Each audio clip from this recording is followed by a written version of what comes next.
Hello, ladies and gentlemen. My name is Sasha Star. It's Ukrainian show on POT TV, and today my guests are Dr. Jonathan Lockwood. Welcome to the show. Yes, here I am. Well, thank you, Oh, Sasha. Glad to be here as always. yeah, and of course we have Ivan Kucherenko from Kyiv, Ukraine. Welcome to the show, Ivan. Hello, Sasha. Hello, Jonathan. Good. Glad to be here today with you.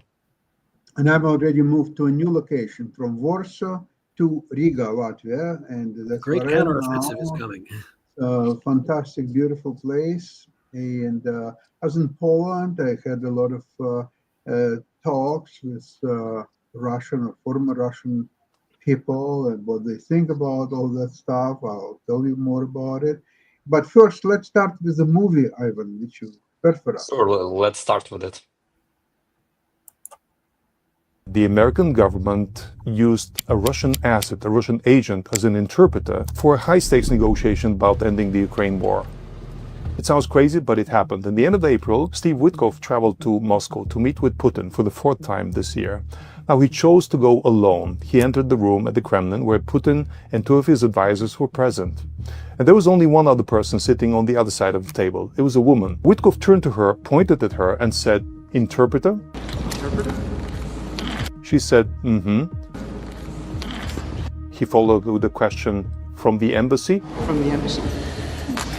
So, okay. Now, let's stop here for a second. The only thing that makes sense here is that he probably thought this was a woman sent by the American embassy as an interpreter. There's one problem with that. The woman that he assumed was his interpreter is not just a Russian government interpreter. We can see her next to important Russian figures such as Lavrov, Medvedev, Putin himself over different years, but she also served as Russia's representative and second secretary to the mission to NATO in Brussels. She also served as an advisor to the Russian delegation to the OPCW, the Organization for Prohibition of Chemical Weapons in The Hague. Now, neither of these are pure interpreter jobs. They're much more compatible with being a Russian spy.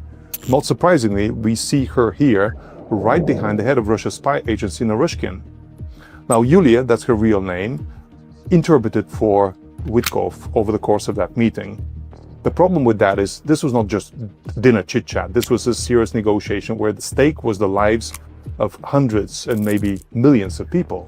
An interpreter can influence the negotiation. I work as an interpreter. I know that every word that you say, the way you say it, the sentiment, and the way you look even at the client can convey a message. Now, having a spy for the other side serving as your interpreter is inherently dangerous. And the fact that you accept that signals to the other side that you're at the very least incompetent and at the very worst, a very easy target for deception.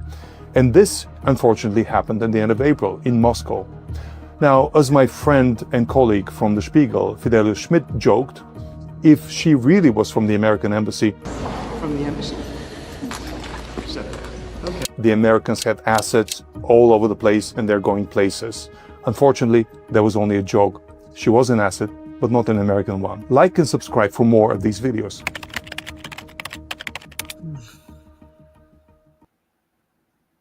That's that would be really upsetting if it weren't so laughable. It's both. It's very upsetting. It's laughable. But let me tell you something. I've just discovered in a matter of the last few days that there is one incredible obstacle to a peace in Ukraine.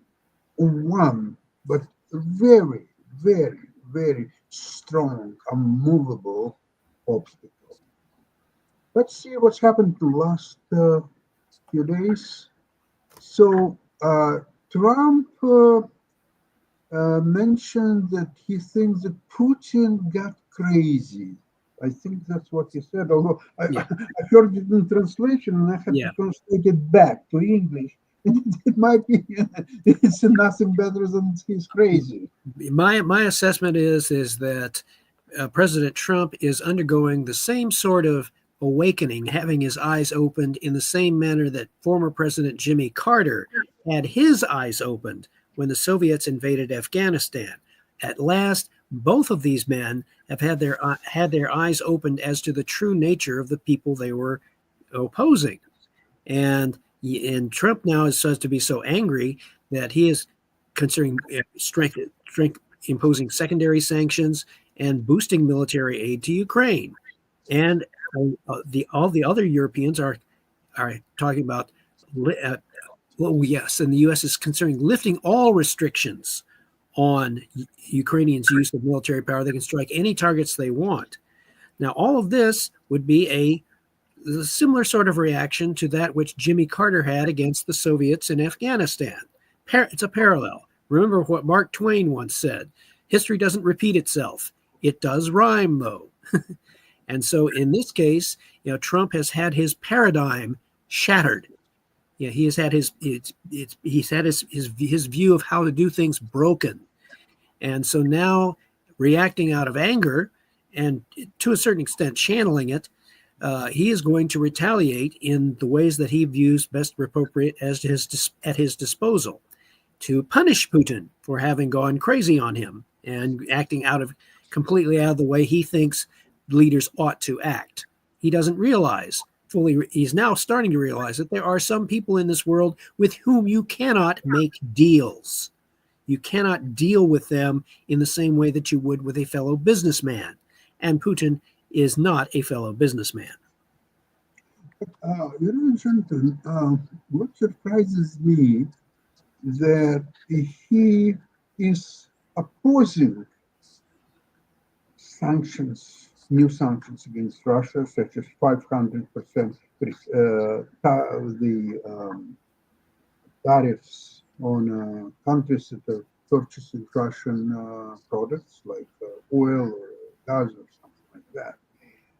But I was looking and spent some time at this Lindsey Graham bill for this tariffs. What's interesting is it's not something that you impose certain tariffs and it's impossible if situation changes to remove them. It's absolutely not the case. The nature of the sanction is that as long as behavior of Putin, Russia, whatever, changes, that sanctions could be not even rolled back, but simply stopped to act. So let's see if there is a ceasefire, that sanctions or tariffs, there could be immediately, without any votes, just rolled back. So what is the Trump's risk of imposing the sanction? And as soon as Putin says, okay, Donald, that's fine, there will be a ceasefire, you roll back this tariffs. What's a risk for Trump to do exactly that? There is really very little risk for President Trump to impose the sanctions and then say, okay, if you're not going to do it the easy way and do the ceasefire and actually cease firing and agree to an armistice, well, then we're going to do it the hard way. If you continue to act great, he's got a logic to this. Now, it's anger, but it is channeled anger, and he is trying to use the available means of power to force Putin. He's not quite doing a Winston Churchill yet, but he's getting there. It's taking too long, in my opinion. He's already past 5 months into his presidency, so he want to spend half of his time of presidency to defend Putin and not to impose sanctions and not to send weapons to Ukraine and not to do all that. Frankly speaking, Jonathan, 81 senators are voting for this new sanctions or tariffs. As there will be a majority of the House for sure. So it's a joint bill, ready for vote. There is no discussions required. It's ready. Mm-hmm. The Senate and the House, they are real representatives of U.S. people. So Trump is going ahead, his own people, his Congress, his Senate, all Europe, exceptionally pathetic that he's going actually against all world. How is that one person can do so? Jonathan, what does it do you think? He is being convinced. It's very difficult to give up one's own strategic paradigm that you think has worked for you your entire career, and he is being very stubborn about it. But he is coming very reluctantly, slower than Jimmy Carter came to his realization. Wait, what you said? Jimmy Carter was not 6-time bankrupt. He was not convicted criminal. Don't try to even compare Donald Trump to Jimmy Carter. I can compare those actions. I can compare those actions very easily, Sasha. Criminal. I can compare those actions very easily. That is a non sequitur. He's doing only what's good for Donald Trump.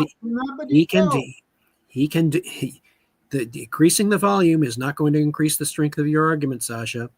In this case, there is a good historical parallel there, and President Trump, however reluctantly, is being forced to confront the reality of the situation, and he will eventually confront it and allow Ukraine to take its actions. And oh, by the way, before we get too far into it, let's let Ivan show us that amazing video that he wanted to show us. Which that's right. You already shown us one amazing video. I'm hoping he had another one in his hip pocket. But in any case, yeah, doggone it. So in any case, I am still contending that the correlation of forces the Soviets used to like to speak of is steadily shifting in favor of Ukraine. And there are indications, both economic as well as military, that the opportunity is going to present itself for Ukraine to inflict that decisive counterstrike. And I am still... Before we go into counterstrike, I would like to note that all these so-called ceasefire negotiations, they are emboldened Putin to continue and increase his attacks on peaceful population of Ukraine. This is what he is doing, similar to what Hitler wanted to have as a final solution for Jews, but Putin is doing that to Ukrainians. Among them, there are a lot of Jews, by the way, still. So this is what Putin is doing. And Trump, he is attacking Zelensky for saying exactly the same thing, that Putin is being emboldened by understanding that there will be no actions whatsoever from United States. So he has nothing to fear. He has a free hand to unleash his Iskanders and the drones and just whatever he still has. And he is doing that. And when Zelensky points to that, exactly what's really happening, Trump became ballistic against Zelensky. Shut up! What you're saying doesn't do any good for your country or so on. Who is Trump to understand what is good for Ukraine and Ukrainian people and what's not? Who is he there to say so? Okay, Ivan, it's your turn, please. You really, please. Yeah, gentlemen, it Your was turn. Your turn with a grenade. it was great to watch your negotiation. Yeah, but I agree. I agree with Sasha, and I would like to agree with Jonathan about opportunity for Ukraine and about those magic counter strike which Ukraine can initiate. But we just have to understand one simple thing. The truth is that Ukraine is not able to fight against Russia alone. Ukraine, of course, Ukrainian people are really brave, and all Western analytics said that Ukraine will be defeated in 1 week, and Ukraine managed to defend Kyiv, to defend themselves for a much longer period of time before the Western help started to arrive. But now, when Russia moved their economy to the military production, production. When Russia is being assisted by Iran, by China, by North Korea, Ukraine can be successful in this war only with united help from Western allies, not from their division, not from dividing, not from one of them who wants to make business with Putin, but not to confront him and not to impose more severe sanctions, whatever. And now, unfortunately, the United States behavior is like this war is not convenient to Donald Trump, and this war prohibits him from making business with Russia. He sends his great fellow, New York businessman, Steve Witkoff, to Moscow, and who is so confident that he doesn't take anyone with him, and he uses Russian spy actually the interpreter, as we've seen from this video. This is only one reason, because Donald Trump doesn't consider Putin as his enemy. Donald Trump considers Putin as his business partner. And the only issue why he is not able to do business with Putin is Ukraine. That's why he's so angry on Zelensky, on what he says, what he's doing to actually to defend the rights of Ukraine, to show that evil is there in Moscow. It's not Ukraine who started this war. It's Russia who started this war. It's not war of Zelensky and Biden, what Trump is saying. It's war of Russia, because Russia decided that they will be able in 21st century to invade another war, to do atrocities, to commit war crimes, to conquer by power the territory of the country, which before they failed to conquer in soft political way, when all their pro-Russian politicians actually failed in Ukraine. They at least decided to conquer Ukraine by power. And Zelensky is that person who actually is not allowing Trump to increase his estates even more. You've seen probably those information. New York Times posted that after his starting his term, his stakes already increased by several $1 billion. He's doing great business on his presidential seat. I hope that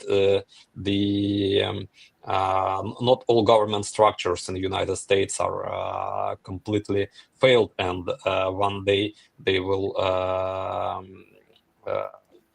make an estimate and the judgment of what Trump is doing during his presidential term. But he's accepting luxurious gifts from other countries, like a new aircraft worth $400 million. He is starting businesses, real estate businesses in other countries. He's monetizing his presidency pretty well, and he could do it even better by trading with Russia. But he can't trade with Russia. He can't trade with Putin, because Russia is not the sanctions, American sanctions from Russia are not lifted off yet. So what at least he can do in order not to make his future business with Putin more difficult, not to impose new sanctions on Russia, in order for make business more easily. This is his policy, unfortunately, and I think that this policy is pretty wrong. It's not Ukraine who who should win this war on themselves against Russia. It's not I agree possible. with You're all very smart people, and our audience are smart people. Everyone can understand that Ukraine is not able to win alone this war against Russia. Ukraine will win this war, and Russia can be only defeated by uniting all countries who understand who is right in this war, who is wrong, what is right and what is wrong, who is a victim in this war, and for them to do everything what is possible to punish the invader. Ukraine actually did what is possible. Ukraine signed this mineral deal.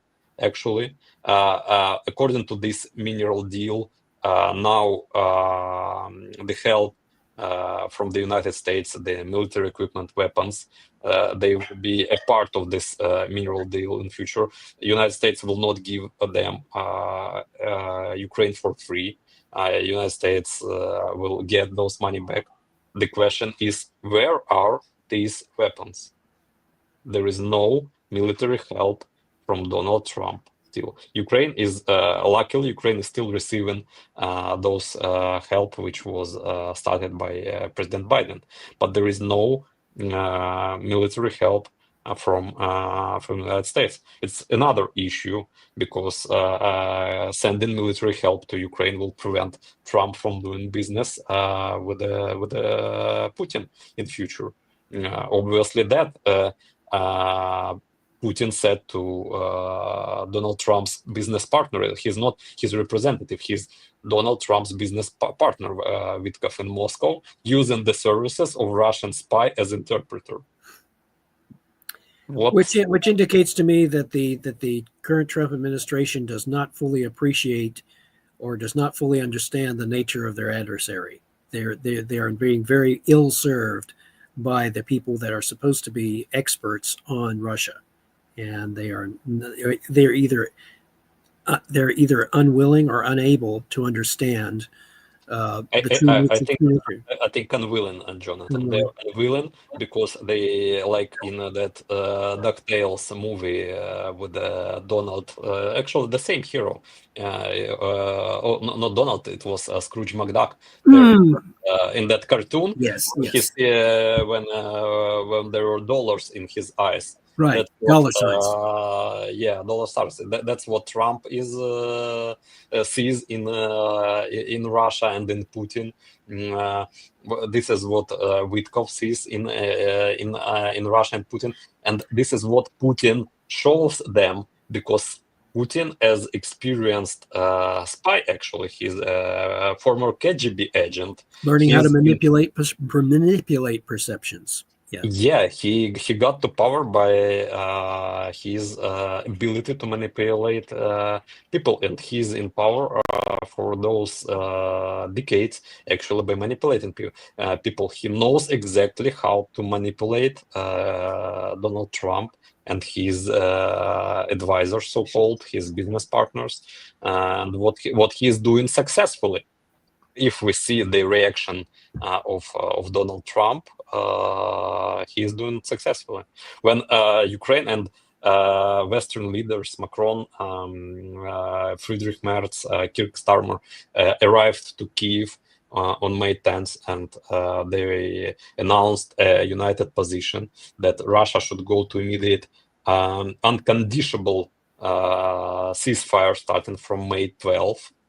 Or otherwise there will be more sanctions implemented on Russia immediately. Donald Trump and Putin decided to play over them and said, "Oh no ceasefire, but we are ready to start negotiations."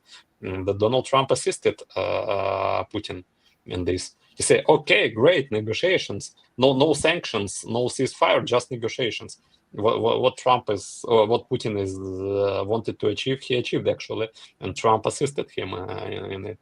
So he reckoned the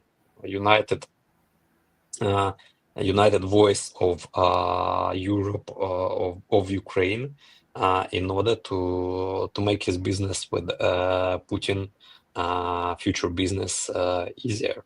And Ukraine is not allowing him, and Zelensky especially is not allowing him just to exit from this war, just to lift off sanctions from Russia and to start all those great projects in Alaska or Arctica, whatever, what Putin, Siberia, whatever what Putin offered him. Yeah, but President Trump still cannot overcome the stance of the European Union and the European allies, who said they are imposing sanctions, and they will not lift those sanctions until Russia has completely withdrawn from Ukraine. I mean, Crimea, that's Crimea, and the eastern provinces, oblasts of Ukraine. And so with that in mind, now the other European leaders we have to consider are also putting pressure, diplomatic pressure behind the scenes, in all likelihood, trying to say, look, you are dealing with a person with whom a deal, as you conceive it, cannot be made. They do not believe in compromise in the sense that we understand it. So it is still an ongoing struggle of wills, a struggle of perceptions. And there is slow but incremental progress in favor of eventual united front against Russia, I contend. And this is going to eventually result in Russia. It's now a contest between Russia's growing exhaustion, its growing inability to continue military operations, economically, because they have, by a number of Western observers, only a few months left of monetary reserves, in addition to the considerable damage that has already been done to Russia's population we're approaching the 1 million mark in casualties, and which will only increase. No matter what China or North Korea supply Russia with in terms of manpower, it's not going to be as high quality of manpower as the Russians had at the beginning of the war. If anything, it's going to be less. The morale is not going to be greater. The will to fight, the will to continue to assist Russia in a war of aggression to Ukraine, that's not going to increase. And if the West gives Ukraine complete and unrestricted permission to strike deep into Russia with all of its available assets, then the pressure will again become even worse for Russia, and its casualties will go ever higher, and the eventual damage to it. I would say that the one big external factor that I am counting on and praying for, I must admit, is for divine intervention, for God to take Putin out of the picture with his death. Or Trump, one of two. Well, the question, either one would have a decisive impact, but not necessarily what you might think. I'd like to tell you something that I understand Trump's frustration with Zelensky. If Ivan is right, that's the only obstacle on the Trump's plan to get friendly with Russia and have businesses with Putin and all that stuff, I'm surprised that Winston Churchill never thought about having business with Hitler. Maybe they could do fantastic business together. I'm surprised he didn't do it, but that's there was a scene in the movie The Battle of Britain, in a scene where Hitler's representative, he's meeting with Churchill's representative in Switzerland, and he says the Führer offers guarantees, and the response of the British representative was, our experience has been that Hitler's guarantees guarantee nothing. And so it was not about Churchill, actually. It was about Chamberlain, who tried to do business with Hitler. He wanted peace for our time. Yeah, came out. And in future, they led to that Hitler started to bombard Great Britain. Actually, it shows what you achieve as the result by trying to do business with a dictator and a war criminal. Yeah. Actually. No, I agree. That you eventually, if you pay attention to the lessons of history, you eventually learn. And it just depends on how high a price you have to pay in order to learn that lesson. President Trump will eventually. Churchill Yes. said about Americans that they are always choosing the right way after trying all the wrong ways. Yeah, He said that's that. true. Now, to That's summarize and to finish our today's program, I'd like to mention that to solve for Trump Ukrainian problem, there had to be one of two things. One is the peaceful negotiations, which Trump said it will do in 24 hours, then in 3 months, maybe in 6 months, maybe never. It looks to me that Trump already realized he cannot do it. It's far more complicated, and it's not up to his task. He's not equipped. The nature just failed to provide him with needed intellect, willpower, understanding, certain qualities that he just doesn't possess.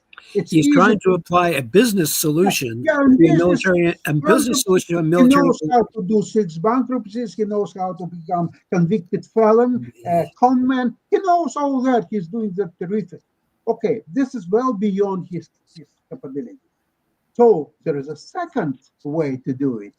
Is a capitulation of Ukraine, and all the issue is solved. And everything what Trump did so far is to encourage capitulation of Ukraine.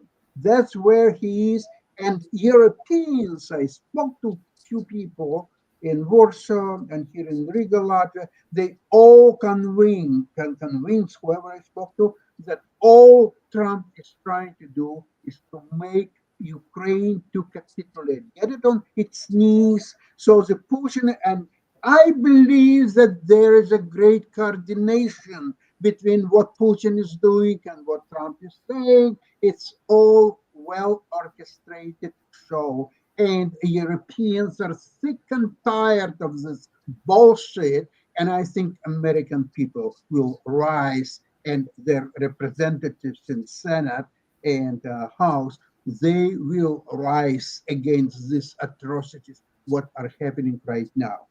The next program, a week from now, I will tell you about treasonous activities of what happened with his trip to Saudi Arabia, Qatar, and Emirates, and artificial intelligence, and a lot of things what we don't know about it, but we'll find out. Thank you so much for today's program. I hope everybody enjoyed it, and we'll meet a week from now. In that, I would like to say, have a great week. Slava Ukraini. Glory to Ukraine. God bless America. Yes. Героям слава. Thank you. Bye-bye. Very much. Bye-bye, everybody.